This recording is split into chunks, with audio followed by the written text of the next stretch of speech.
ही जी याचिकाकर्त्यांना मागणी केलेली आहे माहिती अधिकाराच्या माध्यमातून जे मला कळलं, त्यांना ते सीसीटीव्ही फुटेजेस देता येत नाहीत असं जेव्हा कळवलं जातं तेव्हा एकूणच संशयाचं धुकं आणखी घडत होतं. आपल्या सगळ्यांची हीच मागणी आहे की रोहित दादा सुद्धा सातत्यानं जे प्रश्न उपस्थित करतात, अनेकांच्या मनात हे जे प्रश्न आहेत, यामध्ये दूध का दूध पाणी का पाणी व्हायला हवं. आणि अशा पद्धतीनं कोणतीही गोष्ट जेव्हा समोर येते तेव्हा जसं तुम्ही म्हणालात की हे सीसीटीव्ही फुटेज त्यांना दिलं जाऊ शकत नाही असं जेव्हा म्हटलं जातं, त्या संशयाचं धोका आणखी घडत होतं. त्यामुळे या तपास यंत्रणांनी सुद्धा या संदर्भामध्ये ही काळजी घ्यायला हवी की जे काही घडलंय ते स्वच्छपणे समोर यायला. हिंदी प्रश्न असा आहे, तुमच्यापैकी कुणाचं बोलणं झालंय का सुनेत्रा वहिनींची? कारण आज बातमी आली की जयंत पाटील अर्थमंत्री होतील, बाकीचे नंतर तेवढे एकटे जातील, बाकीचे काय कळत नाही नेमकं चाललंय का? प्रश्न संपवले रे, तोडू नको ताई. या संदर्भामध्ये मी तुमच्यापैकी अनेक वृत्तवाहिन्यांशी बोलत असताना या संदर्भातली स्पष्ट स्वच्छ जी काही भूमिका होती ती संपूर्ण दिलेली आहे. या संदर्भात पुढची काही चर्चा झाल्याचं माझ्या तरी माहितीत नाही. आणि जे ताईंनी विधान केलेलं आहे त्याच पद्धतीने ज्यांच्याशी चर्चा झाली, दुर्दैवानं आज दादा नाही तर त्याविषयी आणखी काय बोलायचं. आज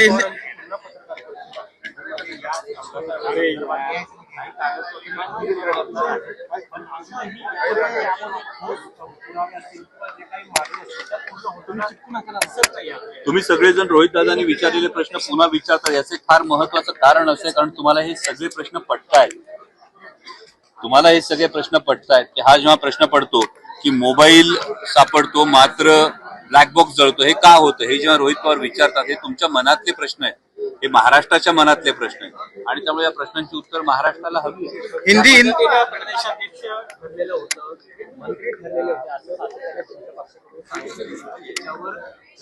असं म्हणतात की मग उपमुख्यमंत्री कोण होणार हे सुद्धा ठरलं असेल असं उपरोधिक टोला आणि तुमच्या याच्यावर मला वाटतं आदरणीय भुजबळ साहेब हे फार मोठे नेते आहेत आणि त्यांचा त्रागा मी समजू शकतो. कारण जी काही आधी चर्चा झाली होती, आता विशेषतः जातनिहाय जनगणना होत असताना, ओबीसीचा कॉलम जातनिहाय जनगणनेमध्ये नाही अशी परिस्थिती असताना, माननीय भुजबळ साहेबांसारखा एक वरिष्ठ नेता हा संसदेत असणं ही फार महत्वाची गोष्ट होती. आणि जी काही प्राथमिक चर्चा ही दादांच्या आमच्याबरोबर झाली होती त्यामध्ये एकदा ओघाने दादांनी सांगितलं होतं की कदाचित भुजबळ साहेब हे राज्यसभेवर असतील अशी एक चर्चा ही आमची अंतर्गत झाली होती. आणि आता मात्र इतका सामाजिक प्रश्नाची जाण असणारा नेता न जाता कोट्यवधी रुपये घेऊन निवडणूक रणनीती विकणारी व्यक्ती राज्यसभेवर जाण्याची जर चर्चा येत असेल तर त्यामुळे कदाचित भुजबळ साहेब हे अस्वस्थ असतील, मला कल्पना नाही. हा त्यांचा अंतर्गत विषय आहे. आणि दुसरी महत्वाचा बाब ही आहे की त्यांना या चर्चेत घेतलं किंवा का घेतलं नाही हा त्यांचा अंतर्गत विषय आहे.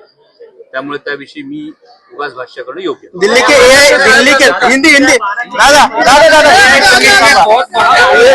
दिल्ली के एआई समिति में बहुत बड़ा प्रदर्शन हुआ है कांग्रेस के युवक कार्यकर्ता ज्यामध्ये तुमच्याच माध्यमातून एक व्हिडिओ सुद्धा समोर आलेला आहे. म्हणजे मला वाटतं भुजबळ साहेबांनी मंत्रिपदाची शपथ घेतल्यानंतर अवघ्या काही दिवसातला जो व्हिडिओ आपण एकदा तपासून बघा, यामध्ये भुजबळ साहेबांच्या राज्यसभेविषयी सुतोवाचन.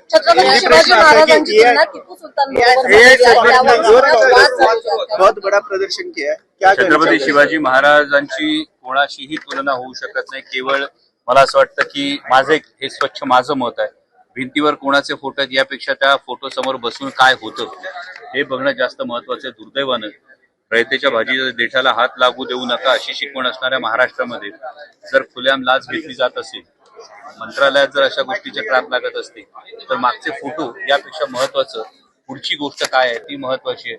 एखाद्या खात्याचे मंत्री दुर्दैवानं त्यांच्याबाबत दादांविषयी जी घटना घडली त्यानंतर अल्पसंख्याक दर्जा देण्याची फाईल जर मूव्ह होत असेल तर हे कसं धजावतं.